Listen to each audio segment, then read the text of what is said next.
It's December in Colorado, and well, tonight it finally feels like it. Denver got a burst of snow after the sun went down, making it look nice and wintry out there. Especially wintry on the roads if you like that sort of thing. Roads have actually gotten a little icy and slick tonight. Earlier today, Castle Rock could not catch a break. They got several inches and saw several crashes on I-25 that slowed down drivers for hours.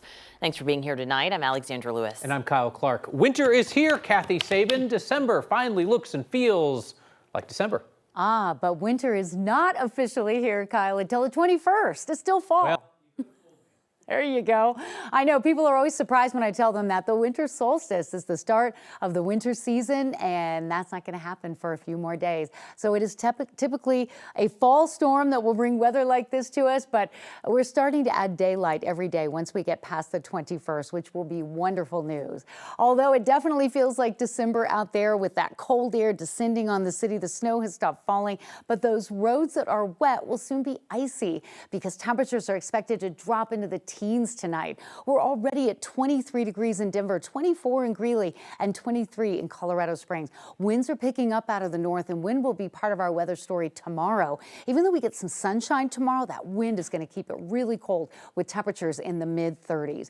Winter weather advisories continue west and south of Denver. The heavier snow bands pushing into Colorado Springs, Pueblo, Walsenburg, and we're seeing some accumulating snow continuing in Castle Rock and Monument this hour, while the snow is coming to an end in Denver. This winter weather advisory for Evergreen, Conifer, Castle Rock, and Kiowa ends at 10 o'clock. But the advisory to the south for the Sangre de Cristos and Wet Mountain Range for 9 to 14 inches of snow, that will continue until the wee hours of the morning. Coming up, another check of the radar and another storm that we're tracking for later in the week. All those details just ahead.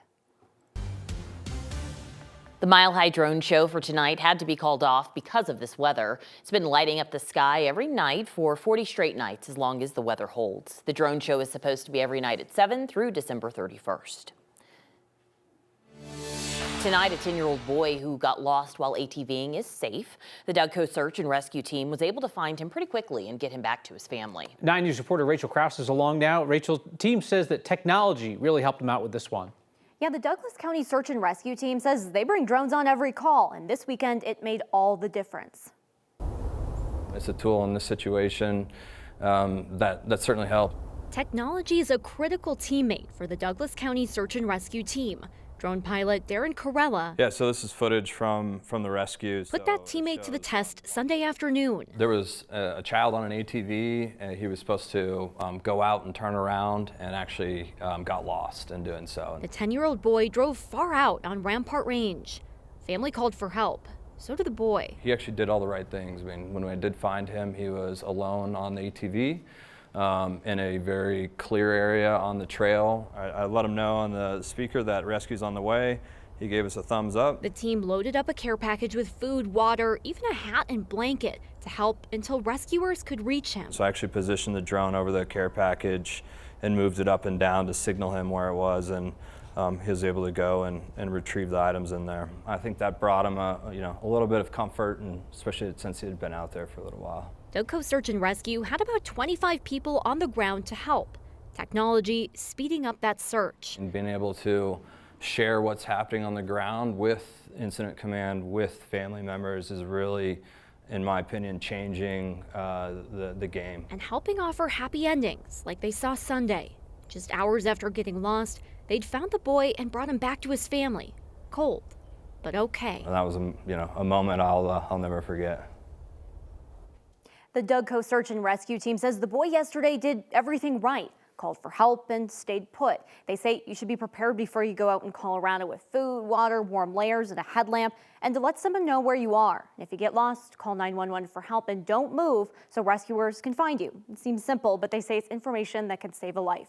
Rachel Krause, 9 News. A man is in jail and woman is dead after a shooting in Greeley. Police say officers were called out to the shooting on 3rd Street near the intersection with 9th Avenue about 6:30 yesterday morning. Officers went into a home there and found a 24-year-old woman suffering from at least one gunshot wound. She was taken to a nearby hospital where she later died. The suspect has been identified as Gabriel Esparza. He's 23 years old. He was taken to the Weld County Jail on several charges, including first-degree murder. Today, a judge set his bond at $5 million cash. The suspect in the shooting death of the United Healthcare CEO is now facing a murder charge. Prosecutors in New York filed that charge against 26-year-old Luigi Mangione hours after he was arrested in Pennsylvania on forgery and gun charges. Police in Altoona, PA, arrested him at a McDonald's this morning. A customer there called 911, told dispatchers that he saw a guy who looked like the man in surveillance pictures the NYPD had released. Police arrested the Ivy League graduate. They say that he had a 3D printed gun and a 3D printed silencer, along with a fake ID with the same name the suspected gunman used at a hostel in New York City. Investigators say they also recovered a handwritten document that speaks to his motivation and mindset. They said it referred to ill will toward corporate America. Mangione is expected to be extradited to New York. The former funeral director, accused of keeping a woman's body inside a hearse in his backyard, faces additional charges. Prosecutors accuse Miles Harford of stealing from several people who were pre-planning their funerals. Harford was in court today, accused of keeping Christina Rosales' body in that hearse for more than a year. Investigators discovered her remains and dozens of other cremated remains during an eviction back in February. Today, prosecutors announced 7 new charges, 3 more for mishandling remains, 4 theft charges. The theft victims spoke with our 9 News Investigates team. They told us that Harford told them their money would be held in a trust, but now it appears the money is gone. I'm not only out my money taking care of my peace of mind, but Nancy, right now, Nancy does not have a plan to take care of her in the event something happens to her. We thought it was just cut and dried. Everything was ready, and we didn't know we were going to have to redo everything and lose our money. Harford's back in court for a preliminary hearing in mid-January. 2 of those theft charges are higher class felonies because they involve senior citizens.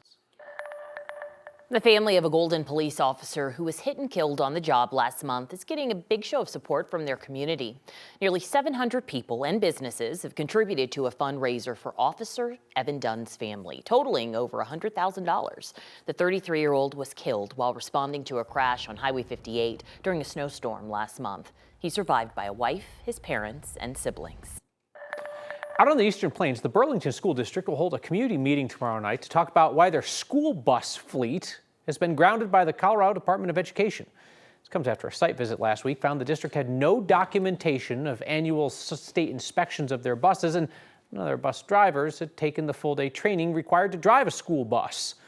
So with that, the state ordered the entire fleet grounded. 5 buses have been taken to garages for state inspections, should be ready to resume operations December 17th.